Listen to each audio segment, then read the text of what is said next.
everyone, and welcome again to the K-Goat Gaming channel. I hope everyone's having a great day. I wanted to do a quick update video on the new character I created on December 23rd, the one I started from scratch with no money. I want to show you guys where she's at, how much money she has, how much money she generates, and how I set her properties up. Truly what I want to share the most with you guys are my thoughts on this process, but I think that's going to be too long of a video, so I'm just going to do a follow-up video because I do have some thoughts on GTA 5, where the game stands, and how Rockstar has the game set up in general. So I'm just going to probably do a video called The State of GTA here in the next week or so, and give a perspective from someone who's literally just started a character in the game with no money whatsoever and no help from Shark Cards, and also from the perspective of someone who just started the game a few months ago. So anyway, the first thing is my character is called Sunshine Rage, which is a little joke inside of our family. My daughter's fiance, his brother, my daughter, and myself, we all play GTA, and my daughter's character is absolutely hilarious, you guys. So I created this female character to kind of be her compatriot.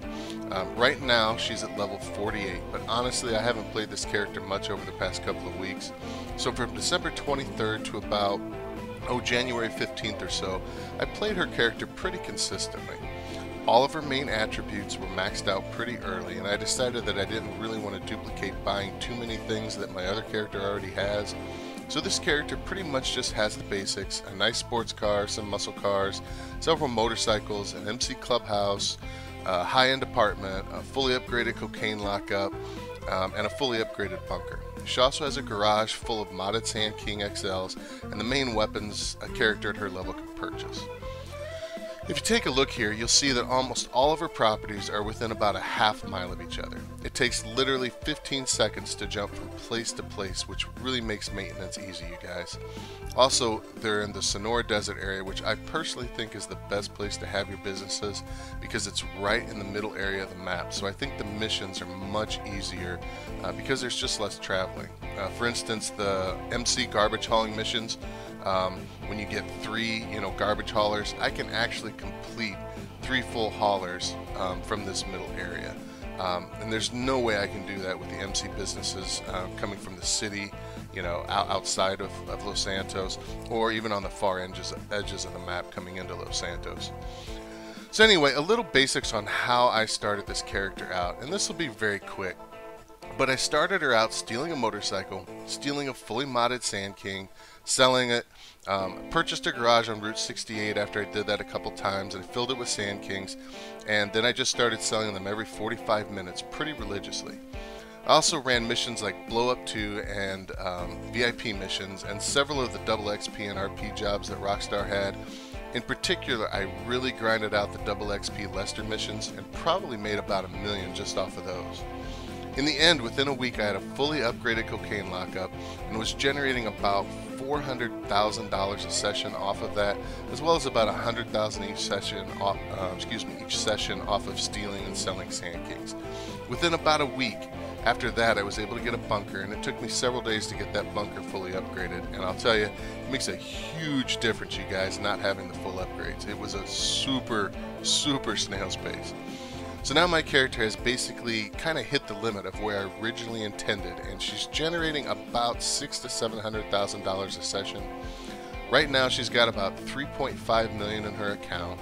And by the way, the account is shared with my main account, so in the video clips, which are just kind of from different time periods, you may see 15 million, 20 million, whatever on the top of the screen. But I've kept pretty good track of exactly how much she's made just herself. And she's made about 2 million with the bunker, about 7 million with the cocaine lockup, also about 2 million with selling Sand Kings, and probably 1.5 million or so with jobs, and even more when you add in heists and things like that. What I typically do with her is I go AFK and I allow my cocaine lockup to get near full stock, and I do the same with my bunker.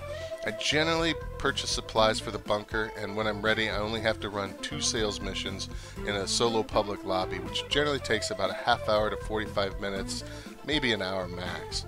So that's a pretty good little setup.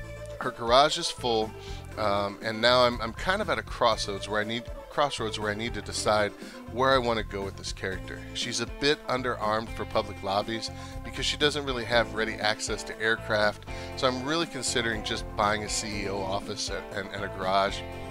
That way I'll have access to all the CEO options, which will really help her out in public lobbies. If this was my main account, I'd go ahead and buy a meth lab first, fully upgrade it so I could grind out more money, and at that point I'd be able to just run 3 missions each session and make about $1 million total each time, which is really pretty much what she does anyway, so it'd probably be more like $1.3 million. But I already have a grinding setup with my main account, so for this account I really wanted to just make it worth my while I'm playing her. So I'm pretty convinced I'm just going to go ahead and get the CEO office and then just buy her a few lesser expensive vehicles that I don't have on my main account and be able to just have some fun with her, but also compete in those public lobbies. And in fact, you're probably looking at some clips of her actually going ahead and buying the CEO office and a buzzard right now.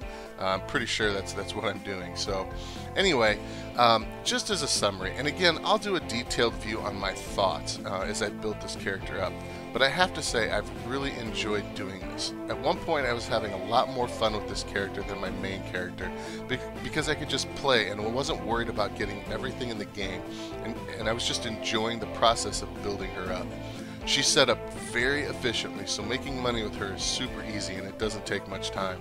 If she was my only account, I'd probably go ahead and have the coke lockup, the meth lab, and the bunker and use those to grind out money I need.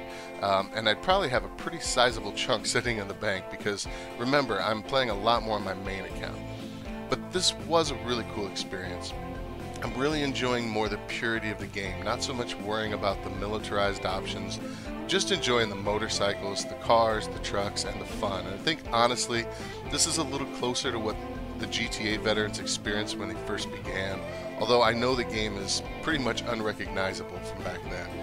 I really followed the steps I laid out in my beginner's tips video, and honestly, with just what this character has right now, there's nothing in the game that I'd actually want that I can't work a day or two to purchase. And that's another thing that's been so fun. Each purchase I had to just work for. And so once I bought something like, say, a car, I got used to that new toy and I really appreciated it so much more. Getting a new clothing item, a new weapon, it all just tasted better than on my main account because that main account has so much money on it. I end up buying 3 or 4 items at one time, and I don't really get a chance to appreciate each item in the same way. So that's just a quick update on my new character, Sunshine Rage. Hopefully for the new players, this will help you guys to understand you can easily create a system that works, and you don't have to be priced out of the fun of GTA or rely on buying shark cards. For the veteran players, maybe this will give you guys some inspiration to start over from scratch and build a world for a new character that's just all about fun. Hope you guys enjoyed the video. Please don't forget to help me build the channel and like and subscribe and leave a comment if you can. See you next time.